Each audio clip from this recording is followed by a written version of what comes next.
باللہ من الشیطان الرجیم بسم اللہ الرحمن الرحیم الحمدللہ رب العالمین والصلاة والسلام علی محمد و اہل بیتہ الطیبین الطاہرین فلا نقیم لہم یوم القیامت وزنا۔ گفتگو ہماری جاری تھی کہ سالک اللہ 4 سفر طے کرتا ہے، اور سفر پہلا مخلوق سے حق کی جانب ہے، دوسرا سفر حق سے حق کی جانب ہے، اور تیسرا سفر حق سے مخلوق کی جانب ہے کہ مخلوق کی جانب پیغامات لے کر آتا ہے، امام المتقین بنتا ہے۔ اور چوتھا سفر مخلوق سے مخلوق کی جانب ہے لیکن حق کے ساتھ، وحدت کے ساتھ، کہ ہر جگہ انسان خدا کو دیکھے توحید نظر آئے اسے۔ سالک اللہ خدا کا خوف رکھتا ہو، شیطان سے خوف نہ کھائے۔ اگر ہم گناہ کریں تو خوف خدا نہیں ہوگا، تو شیطان کی بات قبول کریں گے تو ہمارے اندر شیطان کا خوف ہی۔ اگر ہم شیطان کی بات مانتے ہیں، بس یہاں سے معلوم ہوتا ہے کہ ہماری زندگی جھوٹی ہے، کاذب ہے۔ شیطان کا وعدہ، وعید سب جھوٹا ہے، سراب یعنی بے حقیقت کوئی نہیں ہے اس کی۔ اس بنا پر ہماری فکر، ہمارا عمل سب کچھ جھوٹ ہو جائے گا، ہمارا ایمان جھوٹ ہو جائے گا اگر ہم پیروی کرتے ہیں شیطان کی۔ پتہ تبھی چلے گا جب قیامت کے دن وہ ہمارا کہیں ساتھ نہیں دے گا اور کہے گا کہ میں نے ان سے زبردستی نہیں کی تھی، میں نے صرف ایک بات کہی تھی، انہوں نے مانی۔ قرآن کریم نے ایسے لوگوں کے لیے کہا کہ جو شیطان کے پیروکار ہیں، شیطان سے خوف کھاتے ہیں، افئدتہم ہواؤن، ان کے دل خالی ہیں، کوئی سرمایہ نہیں، سرمایہ ضائع کر دیا انہوں نے، کوئی سرمایہ نہیں، سرمایہ انہوں نے ضائع کیا، ان کے دل خالی ہیں۔ جب انسان نے صرف جھوٹی زندگی گزاری ہو، کہ انسان خود سراب ہو گیا ہو، بے حقیقت ہو گیا ہو، ان کے لیے کوئی ترازو قائم نہیں ہوگا۔ ترازو ان لوگوں کے لیے قائم ہوں گے جنہوں نے نیکیاں بھی انجام دیں، کچھ برائیاں بھی ہیں، ترازو قائم کہ کس کا پلڑا بھاری ہے، نیکیوں کا یا برائیوں کا۔ جہاں افئدتہم ہواؤن ہو کہ ان کے دل خالی ہیں، بالکل خالی لوگ، ان کے لیے کوئی ترازو قائم نہیں ہوگا۔ تبھی قرآن کریم نے ایک بہت پیاری تعبیر استعمال کی، یہ قرآن کی بہترین تعبیر ہیں جو عرفان حل کرتا ہے۔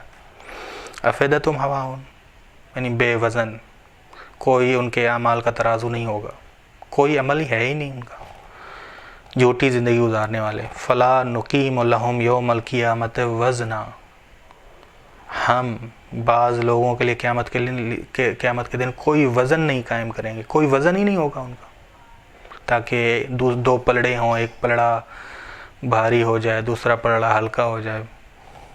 بس بعض کے لیے قیامت کے دن کوئی ترازو قائم نہیں ہوں گے۔ فلا نقیم لہم، قرآن کریم نے کہا کہ اگر کسی کا عمل رائی کے دانے کے برابر ہو، ہم اسے لائیں گے۔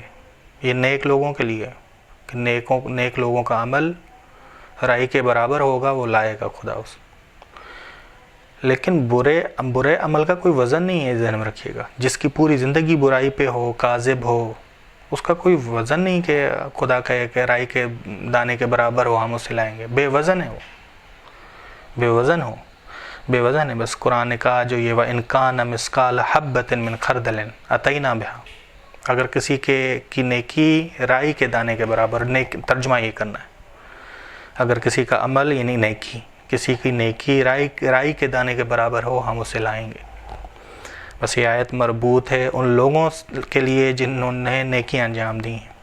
اگر جس کے کام ہی سراب ہوں، برائیاں ہوں، جھوٹ ہو، بے حقیقت ہوں، اس کے لیے کوئی ترازو نہیں ہوگا۔ قرآن نے کہا فلا نقیم لہم یوم القیامت وزنا۔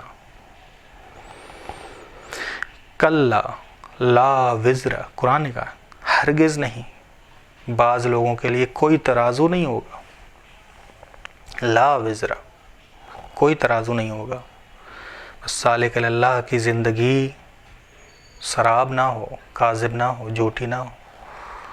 وہ شیطان سے خوف نہ کھائے کہ تاکہ شیطان کے تحت آ جائے. شیطان سے ڈرا نہیں جاتا. سالک اللہ شیطان سے بھرپور مقابلہ کرتا ہے، شیطان کو ڈراتا ہے، بھگاتا ہے، فرار کرواتا ہے.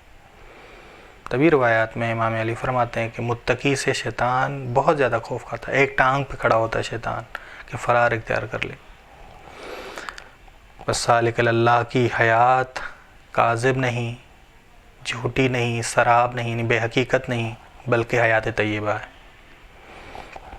حیات طیبہ یعنی وہ زندگی جس میں انسان ہمیشہ اپنے پروردگار کی طرف متوجہ ہو، ہمیشہ اپنے پروردگار کی. انسان کو خوف ہے تو گناہ سے، کہ اگر گناہ کیا تو خدا مجھ پہ ناراض ہو جائے گا، یہ خوف، نہ کہ شیطان کا خوف. گناہ کیا تو خدا مجھ پہ ناراض ہو جائے گا. اس خدا سے خوف، یہ خوف خدا کی رحمت کی طرف لوٹاتا ہے. کہ امام علی فرماتے ہیں کہ جب تم خالق سے خوف کھاؤ تو اسی کی طرف فرار کرو، جب تم مخلوق سے خوف کھاؤ تو اس سے فرار کرو، اس سے فرار کرو. خالق سے خوف ہو تو اسی کی طرف فرار کرو، مخلوق سے خوف ہو تو اس سے فرار کرو، اس سے جدا ہو جاؤ. بس انسان جس طرح سانپ سے ڈرتا ہے، بچھو سے ڈرتا ہے، وحشی جانور سے ڈرتا ہے تو اس سے فرار کرتا ہے، اسی طرح سالک اللہ گناہ سے خوف کھاتا ہے تاکہ خدا ناراض ہو جائے گا. یہ اس لیے نہ کہ شیطان سے خوف، بس اس سے گناہ سے جدا ہوتا ہے. بس جس راستے میں انسان کو خوف ہو، انسان اس راستے پہ جاتا ہی نہیں، انسان اس راستے پہ جاتا ہی نہیں، اس راستے پہ قدم رکھتا ہی نہیں، اس راستے سے جدا ہو جاتا. سالک اللہ خدا سے ڈرتا ہے تو اس راستے کے قریب نہیں جاتا جہاں مشکلات حل نہ ہو. بس خوف خدا ہماری مشکلات کو حل کرتا ہے. خوف یہ رحمت والا ہے، گناہ کا راستہ سانپ اور بچھو والا راستہ ہے. کہ یہ جملے کہ یا من سبقت رحمت ہو، ہے وہ ذات جس کی رحمت اس کے غضب پہ سے پہلے. ڈاکٹر کڑوی دوائی دیتا ہے تاکہ بیمار انسان شیرین شفا کو حاصل کرے. شفا شیرین ہے، میٹھی ہے. وہ ڈاکٹر ہمیں برا نہیں لگتا، وہ ڈاکٹر پسند آتا ہے کہ کڑوی دوائی دے کے شیرین شفا ہمیں دیتا ہے، شیرین شفا ہمیں دیتا ہے. ہم اس کی طرف جاتے ہیں، بار بار رجوع کرتے ہیں، کڑوی دوائی لیتے ہیں. بس یہ کڑوی دوائی رحمت ہے، کڑوی دوائی رحمت ہے. اسی طرح خدا کا غضب، خدا کا قہر سالک اللہ کے لیے رحمت ہے، محبت ہے. اگر یہ غضب نہ ہو تو خوف نہ کھائے، خوف نہ کھائے تو گناہ میں پڑ جائے، سانپ اور بچھوؤں میں پڑ جائے، ان کے حملوں سے ڈسا جائے، ان کے حملوں سے ڈسا جائے.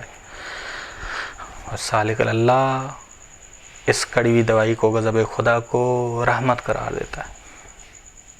کیوں؟ کیونکہ یہ غضب خدا ہے جو رحمت کی طرف لوٹاتا ہے. ہمیشہ ہمیں خدا کے غضب سے ہمیشہ ہم خدا کے غضب سے رحمت خدا کی طرف لوٹائیں. بس ہمیشہ ہمیں یہ غضب خدا جب خدا کی رحمت کو حاصل کرنے کا ذریعہ بن جائے ہمارا، تو ہم بن جائیں گے سالک اللہ. بس خدا سے دعا ہے کہ توفیق ہمیں دے کہ ہم پلٹیں غضب خدا سے رحمت خدا کی جانب. وصلی اللہ علی محمد و اہل بیتہ الطیبین الطاہرین.